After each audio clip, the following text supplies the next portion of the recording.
नमस्कार, आप देख रहे हैं 4 पीएम और मैं हूं अभिषेक मिश्रा।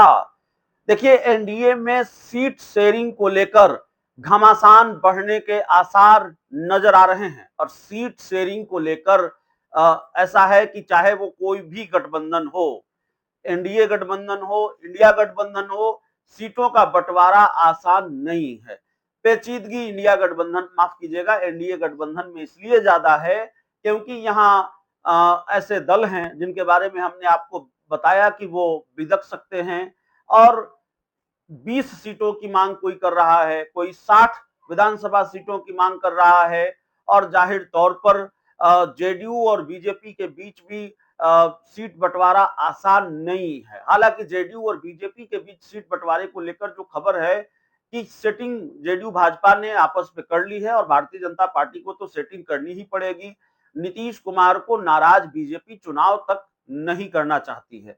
लेकिन हम उपेंद्र कुशवाहा की बात करेंगे।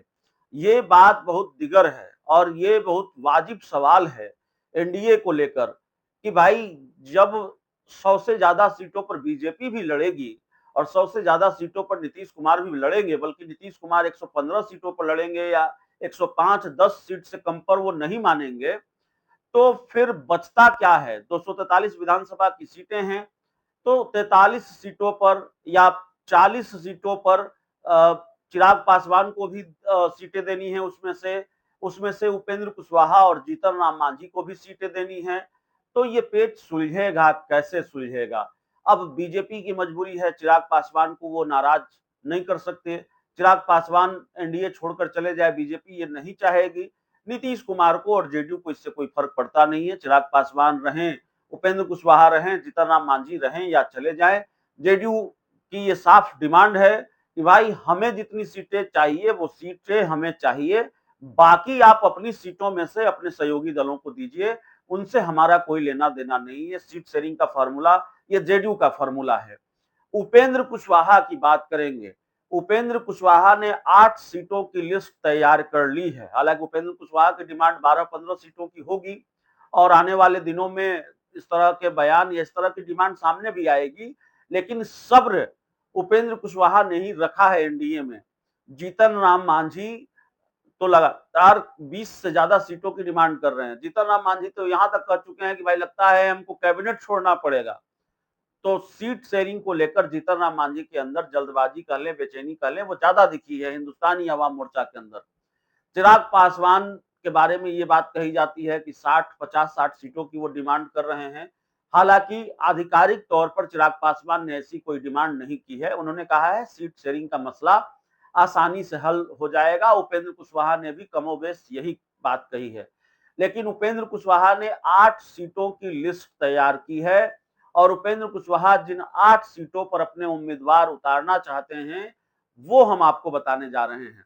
दरअसल उपेंद्र कुशवाहा की पार्टी राष्ट्रीय रालोसपा जो है, वो चुनाव लड़ी थी एआईएमआईएम के साथ मिलकर 2020 में।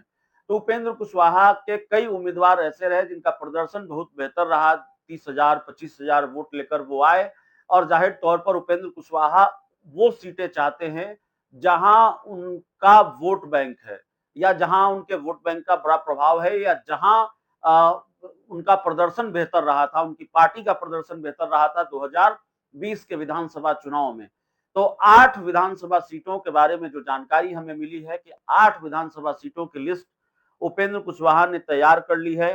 गोह सीट उपेंद्र कुशवाहा चाहते हैं, डेहरी की सीट उपेंद्र कुशवाहा चाहते हैं, काराकाट, बेलसंड, उजियारपुर, नरकटियागंज, शेखपुरा और ओबरा, ये सारी सीटें, ये कुल 8 सीटें हैं। गोह, डेहरी, काराकाट, बेलसंड, उजियारपुर, नरकटियागंज, शेखपुरा, इन 8 सीटों पर उपेंद्र कुशवाहा की दावेदारी है। 8 से ज्यादा सीटों की डिमांड भी हो सकती है। ऐसा नहीं कि 8 सीट की बात हम आपको बता रहे हैं तो उपेंद्र कुशवाहा 8 ही सीट की डिमांड करेंगे। 12-15 सीटों की डिमांड उपेंद्र कुशवाहा कर सकते हैं और 12-15 सीट उपेंद्र कुशवाहा चाहेंगे कि उनको मिले।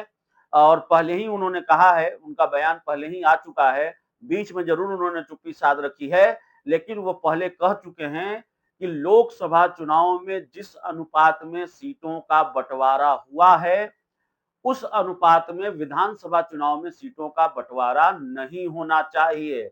मतलब आपने लोकसभा चुनाव में हमें सिर्फ 1 लोकसभा की सीट दी, तो विधानसभा चुनाव में हमको 4-5 सीट नहीं चाहिए, इससे ज़्यादा सीटें चाहिए। तो 8 सीटों की लिस्ट तो तैयार कर ली है उपेंद्र कुशवाहा ने। अब आगे कितनी सीटें वो माँगेंगे ये देखना पड़ेगा।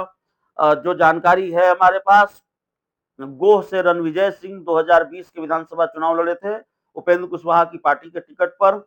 डेहरी से रिंकू सोनी 2020 में चुनाव लड़ी थी उपेंद्र कुशवाहा की पार्टी के टिकट पर, और ऐसी दूसरी सीटों के बारे में और विस्तार से हम जानकारी आपके सामने लाते रहेंगे। तो देखिए, उपेंद्र कुशवाहा की सीटों के बारे में हम आपको बता रहे हैं। 8 विधानसभा सीटों की डिमांड, 8 विधानसभा सीटों की लिस्ट उन्होंने तैयार कर ली है और 8 विधानसभा सीटों पर उनके पहलवान तय हैं।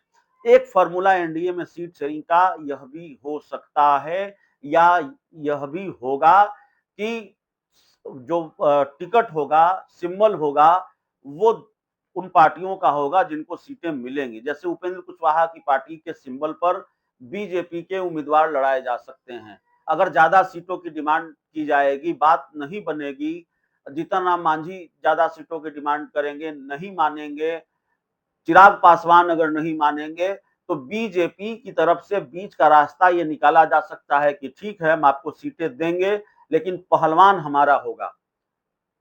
हम अपने उम्मीदवार उतारेंगे आपके सिंबल पर। और जब ये होता है तो फिर खेल क्या होता है बताने की जरूरत नहीं है। मुकेश सहनी से बेहतर कोई जानता नहीं है। मुकेश सहनी इसका खामियाजा भुगत चुके हैं। भारतीय जनता पार्टी ने 2020 के विधानसभा चुनाव में उनको सीटें दी।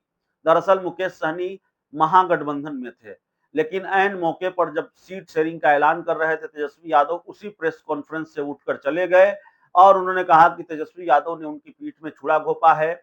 इस मौके को भारतीय जनता पार्टी ने भुनाया, क्योंकि भारतीय जनता पार्टी जानती है कि मुकेश सहनी अपना काम नहीं बनाएंगे तो हमारा काम बिगाड़ देंगे। तो बीजेपी ने उनको सीटें दी, शायद 10 सीटें दी थी, और उसमें से कुछ सीटें ऐसी थी जिस पर सिंबल तो मुकेश सहनी की पार्टी का था, लेकिन उम्मीदवार उतारे थे बीजेपी ने अपने, और बाद में मुकेश सहनी के विधायकों को तोड़ भी लिया था, क्योंकि वो बीजेपी की पृष्ठभूमि से आते थे। तो इस तरह का खेल बीजेपी करती है। उपेंद्र कुशवाहा के साथ करेगी, नहीं करेगी हम नहीं जानते, लेकिन बीच का रास्ता ये निकाल सकती है अगर ज्यादा सीटों की डिमांड हुई। वैसे उपेंद्र कुशवाहा और जीतन राम मांझी के पास बहुत मुफीद विकल्प नहीं है। भारतीय जनता पार्टी जो सीटें देंगी शायद उनको उन सीटों पर माननी पड़े। 8 विधानसभा सीटों की लिस्ट हमने आपको बताई है, फिर बता देते हैं। गोह, डेहरी, काराकाट, बेलसंड, उजियारपुर, नरकटियागंज, शेखपुरा और रोबरा, ये वो सीटें हैं जो उपेंद्र कुशवाहा चाहते हैं अपनी पार्टी के लिए, और यहां से अपनी पार्टी का उम्मीदवार वो उतारना चाहते हैं। बहुत बहुत धन्यवाद।